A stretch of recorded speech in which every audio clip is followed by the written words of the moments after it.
Hello నమస్తే. Welcome to our channel. This is Amala. అందరికీ నూతన సంవత్సర శుభాకాంక్షలు. ప్రస్తుతం మనతో మాట్లాడడానికి సీనియర్ జర్నలిస్ట్ జగదేవ్ గారు ఉన్నారు. వారితో మాట్లాడదాం. Hi sir. హలో అండి. షర్మిల కొడుకు 18న పెళ్లి అని చెప్పి ట్వీట్ చేశారు. దీనికి జగన్ పెళ్ళికి వస్తాడా? రాడా? అని చెప్పి చర్చగా జరుగుతుంది సార్. దీని గురించి మీరు ఏమంటారు? అంటే షర్మిల గారి అబ్బాయి ఆయన జగన్మోహన్ రెడ్డి గారి మేనల్లుడు, రాజశేఖర రెడ్డి గారి మనవడు. ఆయన పేరు రాజారెడ్డి. అంటే రాజశేఖర రెడ్డి గారి ఫాదర్ పేరు పెట్టారు.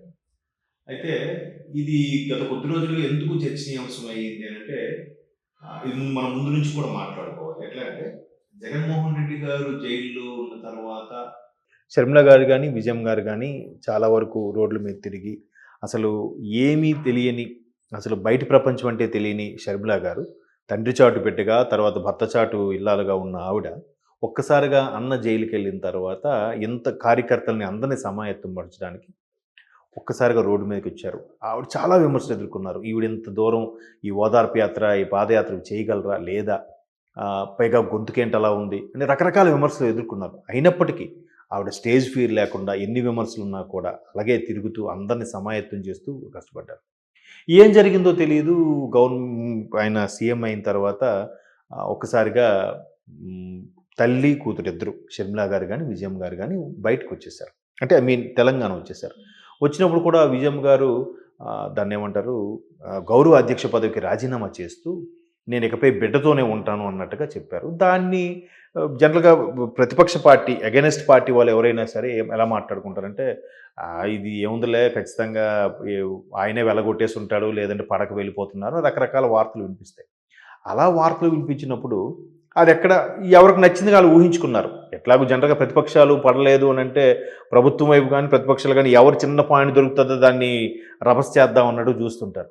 సరే, జగన్మోహన్ రెడ్డి గారు తల్లిని చెల్లిని పట్టించుకోవట్లేదు, రకరకాల వార్తలు వచ్చాయి. అది దాంట్లో వాస్తవం లేదనుకుందాం కాసేపు.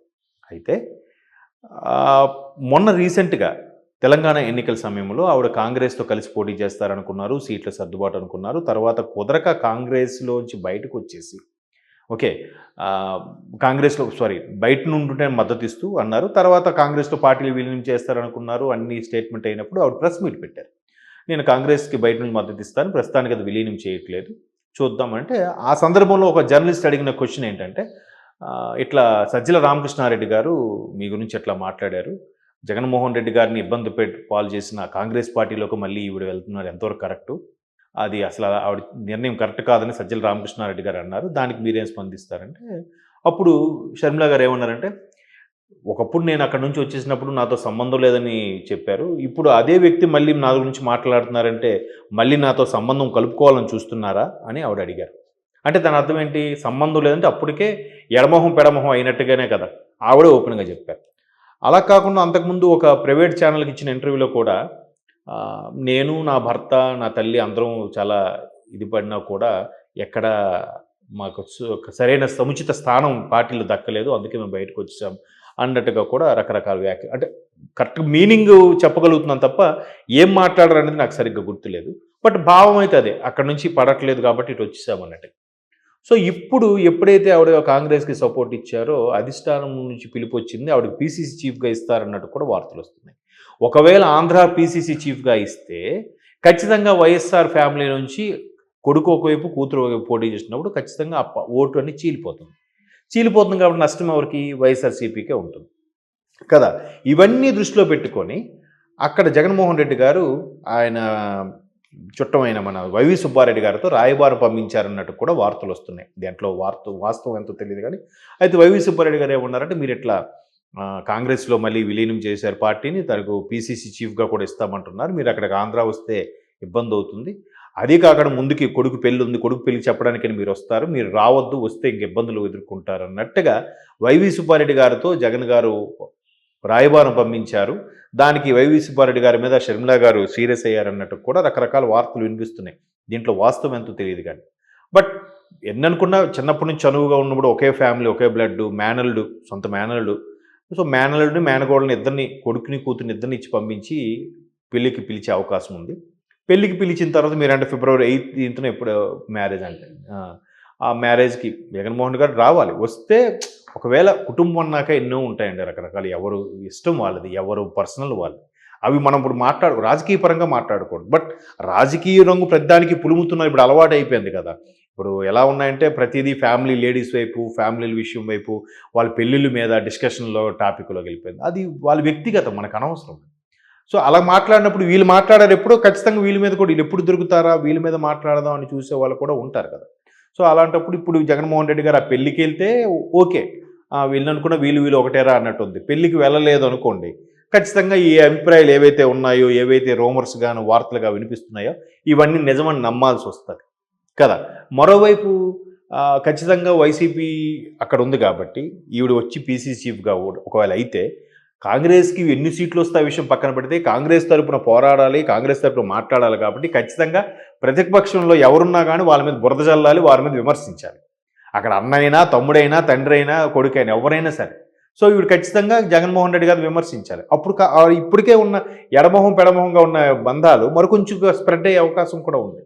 మేబీ జగన్మోహన్ రెడ్డి గారు అందుకే ఎందుకు ఈ సందర్భంలో మళ్ళీ కలిసినప్పుడు మాట వచ్చి అనవసరంగా ఆర్గ్యుమెంట్ జరుగుతాయని చెప్పి ఆయన రావద్దని కూడా తప్పులేదు కదా. చెల్లి మీద ఇష్టం కొద్దో వద్దు కనబడితే మళ్ళీ నేను తను ఏదో మాట అంటాను, తను బాధపడుతుంది, లేకపోతే తనే నన్ను మాట అంటుంది బాధపడతాను కూడా వద్దని చెప్పుండొచ్చు. ఒక యాంగిల్లో పాజిటివ్గా ఆలోచిస్తే. మరొక యాంగిల్లో రాజకీయాలు ఇవన్నీ సహజం. ఒకే ఇంట్లో తండ్రి కొడుకులు, తండ్రి ఒక పార్టీ, కొడుకు ఒక పార్టీ, అన్నదమ్ముల్లో కూడా అన్నదమ్ముడు ఒక పార్టీ, తమ్ముడు ఒక పార్టీలో జరుగుతుంది. ఇప్పుడు చూస్తున్నాం చాలా రాజకీయ కుటుంబ నేపథ్యం ఉన్నప్పుడు. అలాంటప్పుడు సహజం. బట్ కొంతమంది ఏంటంటే దాన్ని బాగా పర్సనల్‌గా తీసుకుంటారు. కొంతమంది ఏంటంటే డైజెస్ట్ చేసుకోలేరు. అరే నా సొంత చెల్లి వేరే పార్టీలకి వెళ్ళి నా మీద దుమ్మెత్తిపోయడం ఏంటి? లేదా నా తల్లి నాతో ఉండకుండా అక్కడ ఉండడం ఏంటి? ఇలాగ రకరకాలుగా ఉంటాయి. బట్ విజయం గారు కూడా అప్పుడు వెళ్ళిపోయినప్పుడు కూడా గౌరవ అధ్యక్ష పదవికి రాజీనామా చేసి ఇకపై బిడ్డతోనే ఉంటాను, ఇక్కడ ఉండలేకపోతున్నాను అన్నట్టుగా నేను బిడ్డగా సపోర్ట్ చేస్తానని చెప్పారు. అంటే దాని అర్థం ఏంటి? ఇప్పుడు ఏదో సామెత ఉందిలేండి, రాజుగారి పెద్ద భార్య మంచిదంటే చిన్న భార్య మంచిది కాదని అనుకుంటాం మనం. బట్ కొద్దిగా మంచితనంలో కొంచెం తక్కువేమై ఉండొచ్చు కదా. ఆ యాంగిల్లో ఎవరు ఆలోచించాం. జనాలకి ఎలా ఉంటుందంటే ప్రతి ఒక్కరు కూడా తన విషయంలో ద్రాక్షరసం, పక్కోడి విషయంలో పాదరసంలాగా ఉంటాం మనం. అబ్బాయి ఏంటది అమ్మాడు ఏం జరుగుతుంది, ప్రతి ఒక్కడికి పక్కోడి విషయంలో ఏం జరుగుతున్నది యాంగ్జైటీ, తన విషయంలోకి వచ్చేసరికి ఆ ఇది ఉండదు. కాబట్టి అలా కూడా యాంగ్జైటీగా చూసి ఈవిడ విజయమ్మ ఇంత ఉండలేక వెళ్ళిపోతుంది, సో తల్లిని చెల్లి కూడా పట్టించుకోలేదు అనుకోవచ్చు. దాన్ని ఇట్లాంటి సంఘటనలు జరిగినప్పుడు మరి కొంచెం ఎక్కువగా ఎవరికి తగ్గట్టు అలా ఊహించుకుంటారు. ఆయన గౌరవంగా ముఖ్యమంత్రి చీఫ్ గెస్ట్గా వెళ్ళి మేనర్లకు 4 అక్షింతలు వేసి వస్తే ఆ గౌరవం అలాగే ఉంటుంది. లేదు అంటే మళ్ళీ ఇబ్బందులు పడక తప్పదు. దానివల్ల ఏమవుతుందంటే మరి కాస్త ఈ కుటుంబ వ్యవహారాలు ఏమిటంటే రోడ్డున పడతాయి. రోడ్డు పడినప్పుడు వేరే ప్రతిపక్ష పార్టీలకి ఛాన్స్ ఇచ్చినట్టుగా అవుతుంది. అది మరి కాస్త మైనస్ అవుతుంది. చూద్దాం మరి పెద్ద పెద్ద వాళ్ళ వ్యవహారాలన్నీ అలాగే ఉంటాయి. అవి మనం కొద్దిగా టైం చూసి మీరు అన్నట్టు ఆ పెళ్లి రోజు కనబడితే ఓకే, అరే వచ్చారా గౌరవంగా నిలబెట్టుకున్నారు, లేదంటే అమ్మో అసలు రాలేదు అంటే ఖచ్చితంగా చాలా దారుణంగా ఉండే పరిస్థితి. అసలు ఇంక ఇద్దరికి తెగదింపులు అయిపోయాడు కదా, పెడమొహం అయిపోయారట కదా అన్నట్టు కూడా మాట్లాడుకుంటాం.